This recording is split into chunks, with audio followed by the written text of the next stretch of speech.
Þorleifur, það Suðurnesja rassi á ykkur, það var erfitt tap hérna á móti Njarðvík í kvöld en það Keflavík í næstu umferð. Hvað tekurðu frá leik kvöldsins? Hérna, það svona kannski fínn fyrirháleikur hjá okkur. Þó að það sé margt sem að laga, en í augnablikinu þá ekkert sem við dettur í hug sem við getum tekið frá þessu leik. Jú, kannski bara þessi mistök sem við erum að gera og lagfæra þau. Ég ræddi við kollegaðinn Rúnar Inga þjálfara Njarðvíkur áðan og hann vildi meina að kannski hefði skortur og einbeitingu á beggja bóga og kannski einhver látið yfir leiknum bara út af áhorfendaskorti. Geturðu tekið undir það með honum?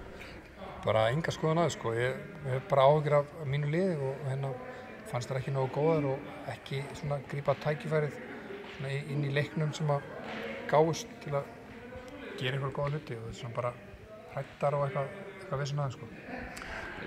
Hrættar, það gengur væntanlega ekki í næstu umferð á móti Keflavík. Hvað er helsta sem þarf að lagast í leik Grindavíkurliðsins fyrir næstu umferð? Ég þarf bara að stappa í það stálinu og ná innsóttir í baráttu, sko. Mér finnst við varnarlega og sóknarlega að á æfingum vera að lagfæra það sem við erum að tala um. En svo kannski komum við í leiki og þá kannski eitthvað skjálfti í þeim og það eitthvað sem við þurfum að laga og vonandi ná að laga það fyrir sunnudaginn.